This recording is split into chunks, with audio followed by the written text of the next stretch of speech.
Hello friends, welcome back to study with Gyan Prakash. तो आज के इस सेशन में हम जनरल साइंस के टॉप 25 एमसीक्यूज को करेंगे डिस्कस।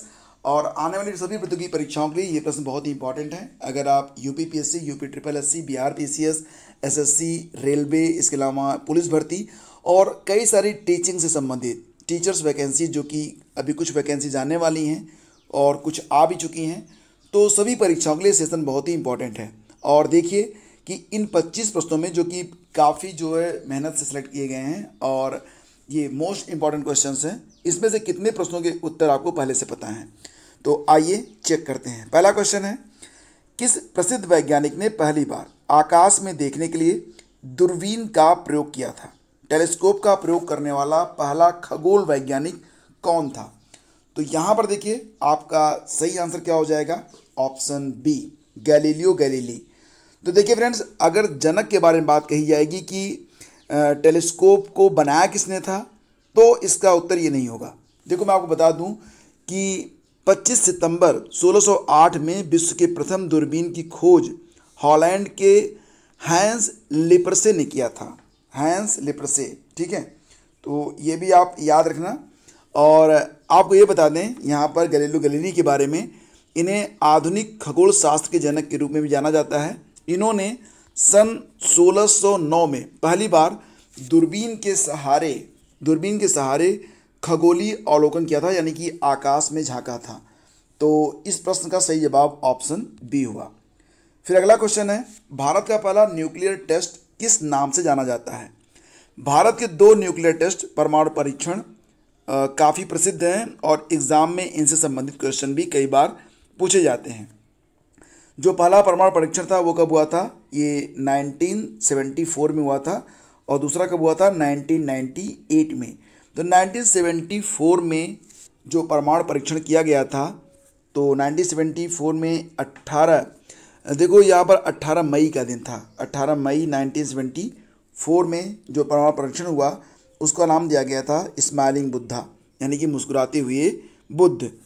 और फिर 1998 में जो दूसरा परमाणु परीक्षण हुआ उसको नाम दिया गया था ऑपरेशन शक्ति, ठीक है, उसको क्या नाम दिया गया? ऑपरेशन शक्ति।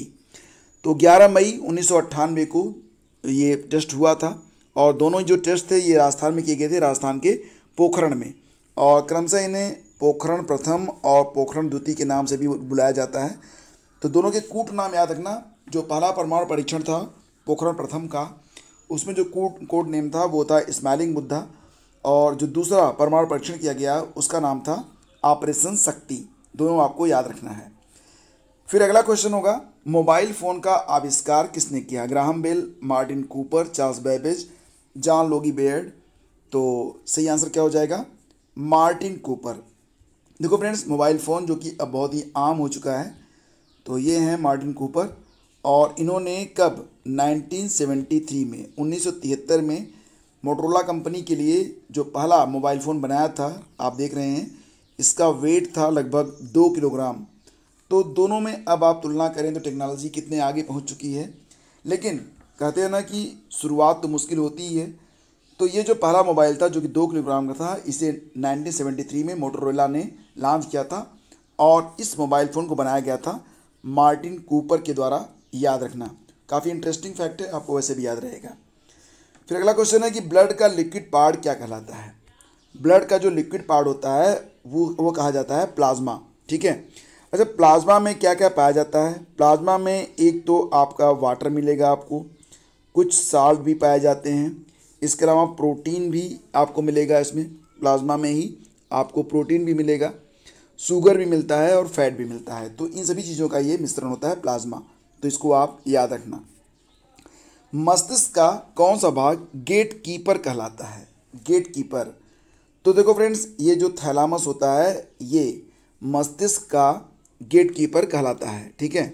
गेट कीपर मतलब, देखो ये जो थैलामस है ना, ये सेरेब्रल कॉर्टेक्स का गेट कीपर इसलिए कहलाता है क्योंकि यह सूचनाओं का संग्रहण करता है, यानी कि उसका कलेक्शन करता है, फिर उनका इंटीग्रेशन करता है और उनको रिले भी करता है। तो ये काम करता है थैलामस, जिसकी वजह से इसे ब्रेन का गेट कीपर कहा जाता है। याद रखना इसको, काफ़ी इंपॉर्टेंट क्वेश्चन है। फिर देखिए अगला क्वेश्चन, कौन सी ग्रंथि लाइफ सेविंग हार्मोन का उत्पादन और नियंत्रण करती है? तो यहाँ पर देखो एक ग्रंथि ऐसी है जो कि लाइफ सेविंग हार्मोन का उत्पादन और नियंत्रण करती है। ये ग्रंथि है एड्रीनल, ऑप्शन ए यहाँ पर सही है। और एल्डोस्टेरोन, इसके अलावा अगर देखेंगे आप तो एडिन, एस्पिरिन और कार्टिसोल, ये जो हार्मोन होते हैं इनका उत्पादन एड्रीनल के द्वारा ही होता है। और ये वो हार्मोन है जो वाटर बैलेंस और ब्लड प्रेशर वगैरह को कंट्रोल करते हैं, इसी वजह से इन्हें लाइफ सेविंग हार्मोन कहा जाता है।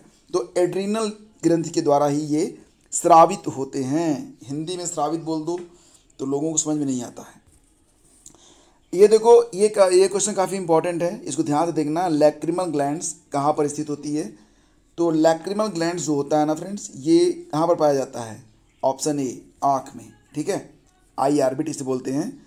आई आर्बिट में मिलेगा आपको लैक्रिमल ग्लैंड्स। ब्लैक डेथ का संबंध किस बीमारी से है? अब ये तस्वीर आपको बहुत कुछ बताने वाली है। अगर आप गूगल पर सर्च करेंगे बुबोनिक प्लेग तो आपको ऐसी तस्वीरें बहुत सारी मिलेंगी। अभी हाल ही में कोरोना फैला था, कोरोना में भी आपने देखा था कि लोग पीपीई किट पहनते थे। तो ये जो ब्लैक डेथ नामक बीमारी थी, ये फैली थी बुबोनिक प्लेग की वजह से। मुख्य रूप से देखा जाए तो 1347 का समय था, जब सिसिली कहाँ पर पड़ता है? इटली में चाइना से व्यापार करके 12 जहाज आए और बहुत टाइम तक उस जहाज़ से लोग बाहर ही नहीं आए। और जब जहाज़ से लोग बाहर नहीं आए तो लोग जो बाहर खड़े थे वो लोग ये जानने के लिए अंदर गए कि अंदर हो क्या रहा है, लोग बाहर आ क्यों नहीं रहे हैं। तो वहाँ पर क्या हुआ, बहुत बड़ी संख्या में लोग वहाँ पर डेड पाए गए। बहुत सारे लोग मर चुके थे, कुछ लोग मरने की अवस्था में थे, बहुत ही बुरी दशा में थे। लोगों के शरीर में जगह जगह गांठें बनी हुई थी, उसमें से पीप का स्राव हो रहा था। उठने और बोलने की कंडीशन में वो लोग नहीं थे। तो उनको उठाकर, जो लोग जिंदा थे उनको उठाकर बाहर लाया गया, फिर उनका इलाज स्टार्ट किया गया। बचाया तो नहीं जा सका उन्हें, क्योंकि उन्हें प्लेग की बीमारी हो चुकी थी। और उनको बचाने के चक्कर में जो लोग इलाज में लगे वो लोग भी संक्रमित होने लगे। बहुत बड़ी संख्या में लोग मारे गए थे इस महामारी की वजह से, और इसका भी मूल में वही था, चाइना ही था। तो मिला जुला कर उस समय बचने के लिए ये एक प्रकार की किट बनाई गई। जो किट आप देख रहे हैं यहाँ पर, एक फेस मास्क भी बनाया गया था जो कि चिड़िया के चोंच के आकार का था। और इस चोंच में कुछ सुगंधी जैसे तेजपत्ता, लोबान वगैरह लोग रख लेते थे कि जो गंदी वायु है वो अंदर नहीं जाएगी, तो हम लोग सेफ रहेंगे। लेकिन ये तरीका बचाव के लिए कारगर नहीं हुआ। और उस समय जो प्लेग की वजह से शरीर में गांठें बनती थीं, जगह जगह ग्लैंड्स बन जाते थे, उनके इलाज का तरीका भी बहुत ही विचित्र था। उन्हें गर्म सलाखों से दागा जाता था, उन पर उबलता पानी डाला जाता था। यानी कि जो लोग जिनको बीमारी हो जाती थी, कुछ लोग तो बस ऐसे ही मर जाते थे, कुछ लोग इतना कठिन इलाज था कि इलाज में ही मर जाते थे। वैसे भी ये कोई वैज्ञानिक तरीका नहीं था, बहुत सारे लोग मारे गए। और इसमें यह भी हुआ था कि बाद में लोगों को लगा कि भगवान का प्रकोप है, तो बहुत सारे लोगों ने इसके लिए ये करना शुरू किया कि खुद को कोड़े मारना शुरू कर दिया उन्होंने। 33.5 दिन तक खुद को कोड़े मारते रहे। तमाम चीज़ें हैं, आप पढ़ेंगे तो आपको पता चलेगा। खैर इतना जानो कि ब्लैक डेथ बुबोनिक प्लेग की वजह से जो भी मौत होती थी उसे ब्लैक डेथ कहा जाता था। ब्लैक डेथ क्यों? क्योंकि ये जो आप देख रहे हैं ना, ये डॉक्टर है, ये डॉक्टर की तस्वीर है। और इसमें जो डॉक्टर इलाज करता था वो ब्लैक रंग का पूरा कैप लगाता था और सब कुछ पहनता था ब्लैक, और ब्लैक रंग की चोंच बना लेता था। तो मतलब ये माना जाता था कि ये ब्लैक डेथ है। ठीक है। सूर्य के परितः पृथ्वी की गति कितनी है? आप जानते हैं कि हमारी जो पृथ्वी है वो सूर्य के चारों तरफ चक्कर लगाती है। तो यहाँ पर जो गति है वो कितनी है? 30 किलोमीटर प्रति सेकेंड है, याद रखना। फास्फोरस को मुख्य रूप से किससे प्राप्त किया जाता है? जो फास्फोरस होता है उसको मुख्य रूप से प्राप्त किया जाता है बोन एश से। जो हड्डियों की राख होती है उसी से निकाला जाता है फास्फोरस, ये भी याद रखना। और देखिए गोबर गैस में क्या होता है? तो गोबर गैस, अब देखो ये प्रश्न काफ़ी इंपॉर्टेंट है, एग्जाम में कई बार पूछा भी गया है। हाल ही में कई प्रतियोगी परीक्षाओं में ये प्रश्न देखने को मिला है। देखो आपके घर में जो एलपीजी गैस होती है, लिक्विडिफाइड पेट्रोलियम गैस, एलपीजी में मुख्य रूप से ब्यूटेन और प्रोपेन पाया जाता है। और गोबर गैस में क्या मिलता है? मीथेन मिलता है, ये याद रखना। और जो सिलेंडर होता है, जो गैस सिलेंडर आपके घर में आता है, जिसको एलपीजी कहते हैं आप, तो उसमें अगर रिसाव होने लगे तो आपको एक विचित्र सी गंध मतलब प्राप्त होती है, बहुत ही बदबूदार। उसकी वजह क्या होती है? एक मिथाइल मरकेप्टन एक यौगिक होता है, इसी की वजह से ये गंध आती है। तो गोबर गैस में मीथेन गैस पाई जाती है। पादप कोशिकाओं में कौन सा सेल ऑर्गेनेल पाया जाता है? तो पादप कोशिकाओं में क्रोमोसोम, माइटोकॉन्ड्रिया, प्लास्टिड्स और राइबोसोम में से देखा जाए तो ऑप्शन सी सही है, प्लास्टिड्स पाए जाते हैं। प्लास्टिड्स होते हैं 3 प्रकार के होते हैं। कौन कौन बताएगा इनके प्रकार? देखो, जो पहला प्रकार होता है मैं आपको बता दूं, यहाँ पर सबसे पहले तो क्लोरोप्लास्ट होता है, क्लोरोप्लास्ट। दूसरा होता है लीकोप्लास्ट और तीसरा होता है क्रोमोप्लास्ट। तो ये याद रखना आप। और ओंकोजेन किसके लिए जिम्मेदार है? ओंकोजेन, अच्छा कितने लोग जानते हैं कैंसर के अध्ययन को विज्ञान की किस शाखा के अंदर, मतलब ऐसे समझो कि विज्ञान की किस शाखा के अंतर्गत कैंसर का अध्ययन किया जाता है? तो इसका उत्तर हो जाता है ओंकोलॉजी। ठीक है, तो मतलब ये ओंकोजेन जो है ये जिम्मेदार है किसके लिए? कैंसर के लिए। ठीक है, कैंसर के लिए जिम्मेदार है। और ये काफ़ी इंपॉर्टेंट क्वेश्चन है, कई बार एग्जाम में पूछा गया है, तो इसको आप याद रखना। फिर किसकी उपस्थिति मानव शरीर के अंदर रक्त के जमाव को रोकती है? कई बार कई लोगों को ये बीमारी हो जाती है कि उनका जो रक्त होता है अगर बहना शुरू हो गया तो बंद ही नहीं होता है।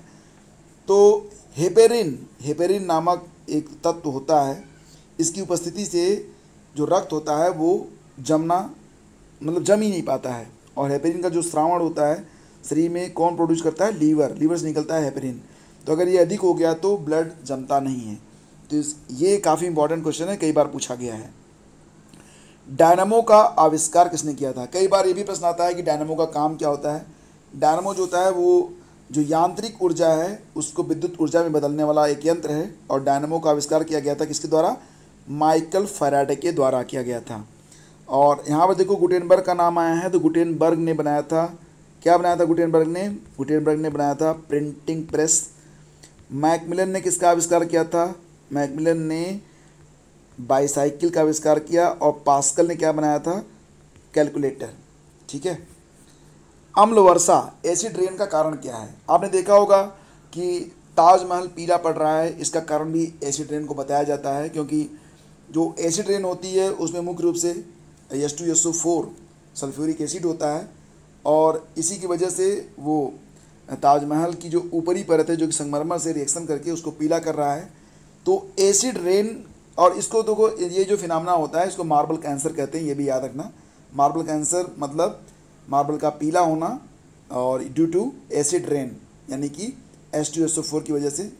और ट्रोपोस्फियर, आप पृथ्वी से जब ऊपर देखते हो जो पहली वायुमंडल की जो पहली परत होती है वो ट्रोपोस्फियर होती है।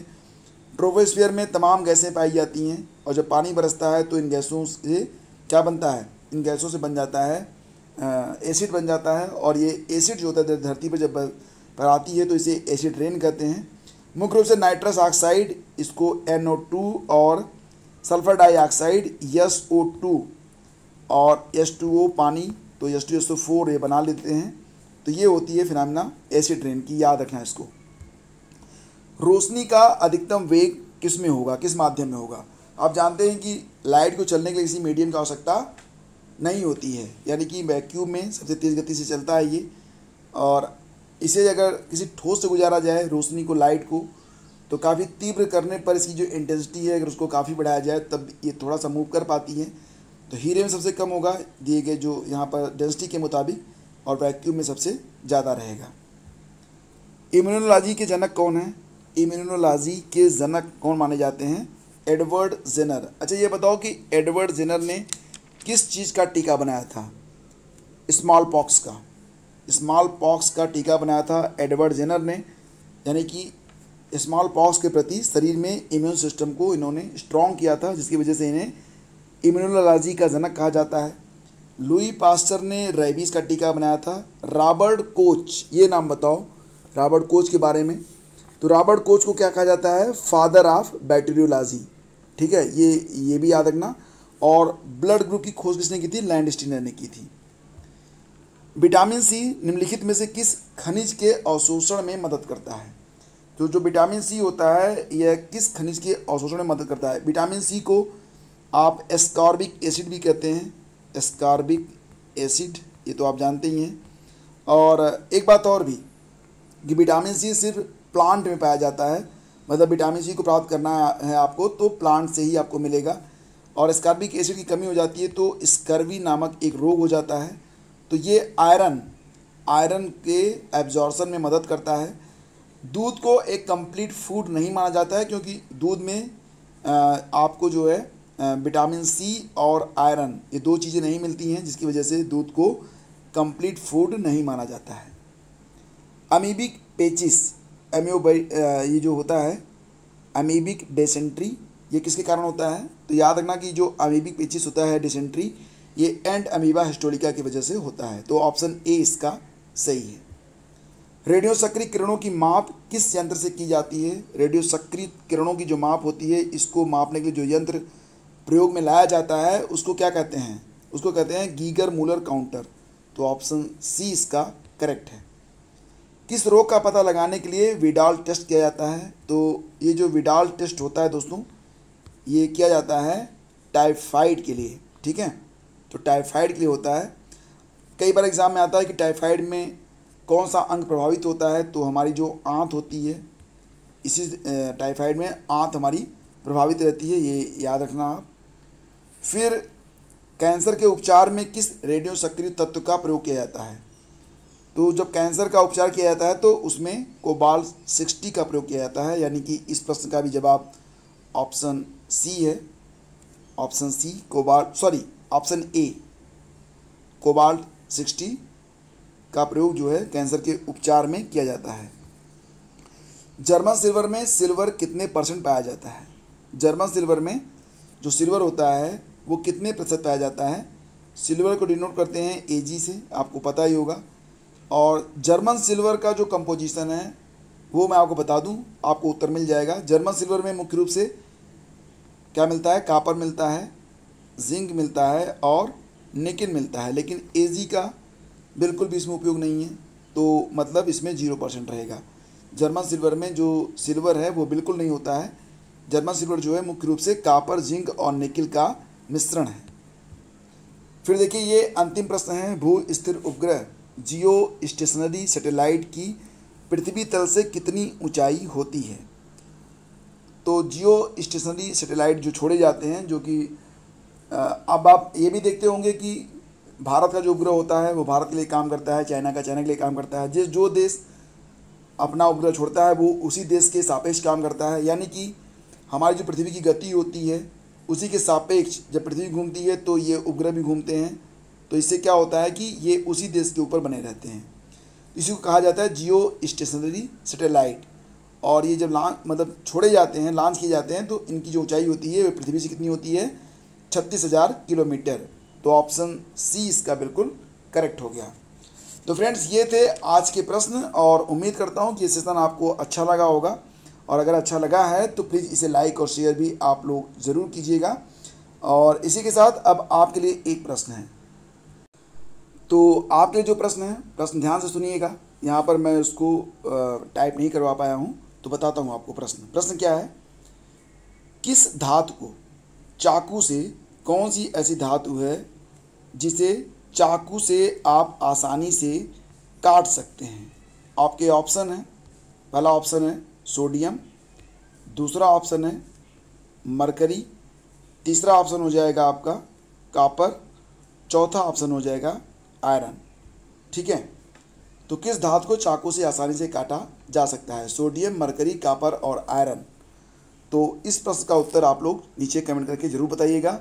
और ये जो PDF आप देख रहे हैं, इसको डाउनलोड करना चाहते हैं तो ये आपको मिल जाएगी बिल्कुल फ्री में हमारे टेलीग्राम चैनल पर। वहाँ पर आइए, आपको ये PDF अवेलेबल करवा दी गई है। Thank you so much. और हाँ फ्रेंड्स, इसे लाइक और शेयर करना बिल्कुल भी मत भूलिएगा। Thank you so much.